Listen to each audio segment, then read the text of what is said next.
Buena gente, ¿cómo están? Este es el final de la serie de ¿vale la pena ir a la universidad? ¿Sí o no?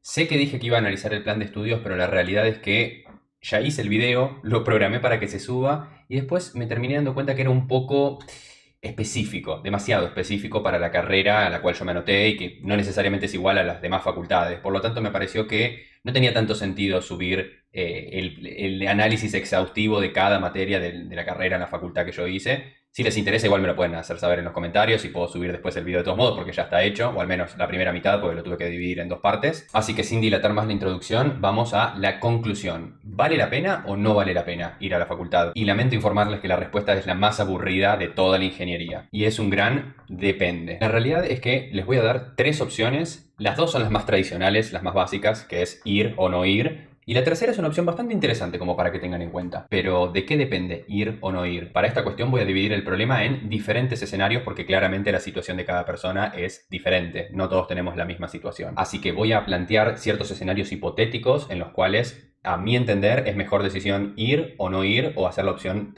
híbrida. ¿En qué caso sugiero ir? Yo personalmente sugiero ir a la facultad en el caso de tener débiles bases matemáticas de la secundaria, es decir, que en la secundaria básicamente tuvimos muy mala formación al respecto, que no pudimos tener pensamiento abstracto ni poder modelar problemas lógicos. Y el segundo punto a tener en cuenta es que tengamos la posibilidad de acceder fácilmente. ¿A qué me refiero con acceder fácilmente? Me refiero a un escenario en el cual, por ejemplo, uno no tenga que realizar una mudanza, por ejemplo, si uno es del interior del país o de una zona muy alejada donde no hay una universidad cerca, o uno tiene que ayudar económicamente a la casa, o tiene hijos, o tiene que pagar un alquiler, y realmente se complica mucho ir, en esos casos no lo aconsejo, pero si es posible y no altera demasiado el esquema que tienen en su vida, sí recomiendo que lo hagan, pero no por sí solo, y esto es muy importante. Es decir, si tienen la posibilidad de ir a la facultad, vayan a la facultad.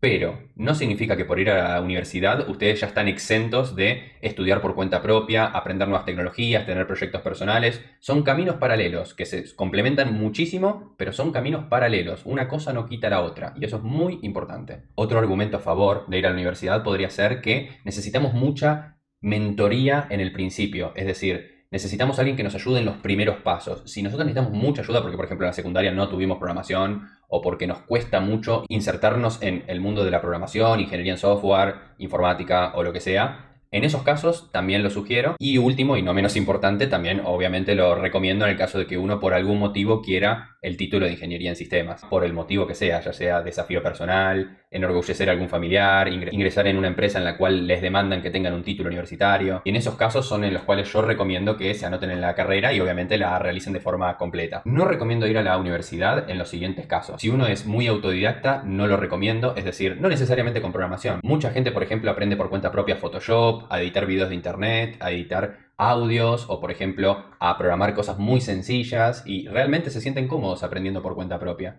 Bueno, en esos casos yo no recomendaría tanto ir a la universidad si es que no quieren el título, claramente. Porque la realidad es que si son muy buenos siendo autodidacta, todo el conocimiento que pueden adquirir mediante la universidad lo pueden perfectamente adquirir por cuenta propia y seguramente en mucho mayor detalle, porque claramente las materias tienen un tiempo limitado, en cambio uno como autodidacta puede estar años investigando un tema y yendo muy a fondo en esa cuestión. Bueno, como mencioné antes, en los casos donde tampoco recomiendo ir es si se les complica mucho ir, porque por ejemplo son de una provincia donde no hay universidad o son de un país donde la universidad es paga y no la pueden pagar y tienen que endeudarse y demás. En esos casos no lo recomiendo. La realidad es que, a mi entender, endeudarse para realizar la carrera universitaria no les va a traer ningún retorno de la inversión. Es decir, si quieren un mejor retorno de la inversión, les diría que paguen un curso o aprendan por cuenta propia y se inserten en el mercado laboral. También claramente esta recomendación aplica si realmente necesitan mucho el dinero y necesitan trabajar jornada completa y realizar otras labores como por ejemplo cuidar un hijo o ordenar la casa o esas cuestiones. La verdad es que si se les complica mucho ir, yo recomendaría que no lo hagan, pero que no descuiden el estudio por cuenta propia. Eso siempre hay que hacerlo. Y después tenemos una tercera opción muy interesante, de la cual yo no lo había pensado, pero me encontré con mucha gente en la industria que hace esto. Quizás no lo hacen a propósito, pero terminan cayendo en esta opción. Mucha gente que trabaja antes de arrancar la carrera o durante la carrera, a veces hacen 1, 2 o 3 años y se terminan dando cuenta de que no les aporta mucho en cuanto a lo laboral, ni para el ascenso ni en materia de conocimientos. Entonces estas personas lo que suelen hacer es adquieren la base, que son los primeros años de la carrera, que es donde uno aprende lo más importante para insertarse en el mercado laboral, adquieren unas bases buenas, con profesores, con mentoría, que los corrigen y los ayudan en todo lo que pueden. Y una vez que tienen esas bases sólidas,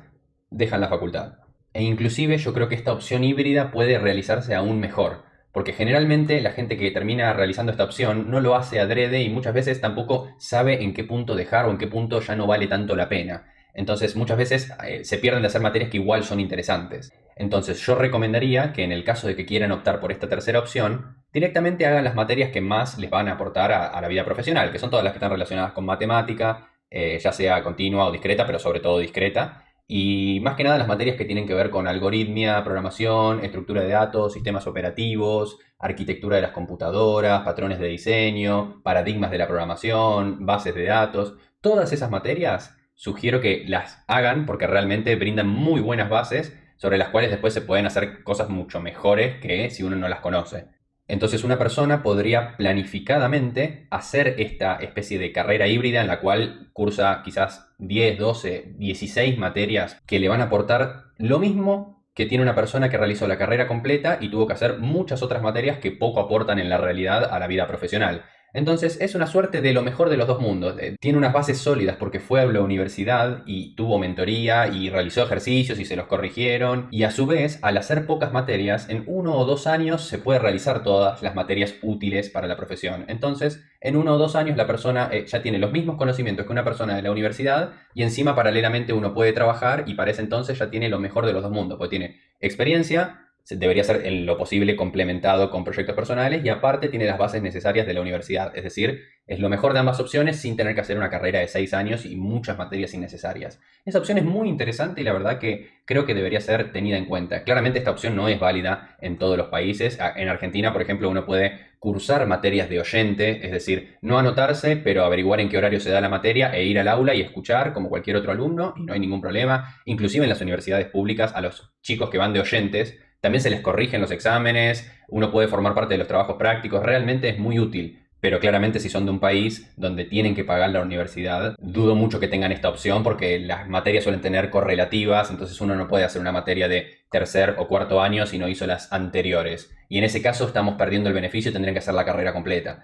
Pero lo planteo como opción. Y si no, la otra es adquirir esas bases mediante cursos que sean realmente buenos y que puedan averiguar si realmente lo son, porque muchas veces no van a tanto detalle. Igual esto también puede suceder en la universidad, depende mucho a qué universidad vayan, con qué base van a terminar arrancando a trabajar. Cuando me refiero a ir a la facultad o ir a la universidad, me refiero a realizar la carrera de ingeniería en sistemas, ingeniería en software, licenciatura en sistemas, que suelen ser carreras de grado que duran entre 5 y 6 años generalmente. Particularmente en la facultad a la que yo fui, hay una tecnicatura que dura entre 2 o 3 años y la misma no se considera una carrera de grado. No quiere decir que la misma no sea muy buena, de hecho lo es una excelente carrera, se llama Tecnicatura Superior en Programación y la recomiendo muy ampliamente porque da muy buenas bases y es una carrera corta de 2 o 3 años que representa un sacrificio asumible para mucha gente que no puede estar 6 años yendo a cursar y haciendo trabajos prácticos y rindiendo parciales. Quizás una carrera de 2 años, por más que represente mucho esfuerzo, es algo que sí pueden realizar y sí pueden tener un título universitario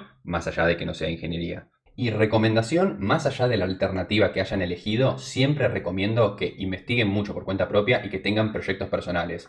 Porque, por ejemplo, si en su trabajo realizan programación en un lenguaje muy anticuado y ustedes quieren aprender las nuevas tecnologías y en el trabajo en el que están no tienen esa posibilidad y en la universidad, si la están haciendo, tampoco están viendo lenguajes modernos, les recomendaría que tengan proyectos personales donde puedan practicar esto para en un próximo salto laboral poder pasar a unas tecnologías más interesantes. Y con esto tenemos el principio de lo que es una carrera en sistemas. Pero para ser un developer 10X, que ahora está muy trending ese concepto, hay otras cosas que tienen que saber que ya las iré abordando en otro video. Así que si les gustó, denle like, suscríbanse para seguir viendo los próximos videos que voy a estar sacando y nos veremos en la próxima.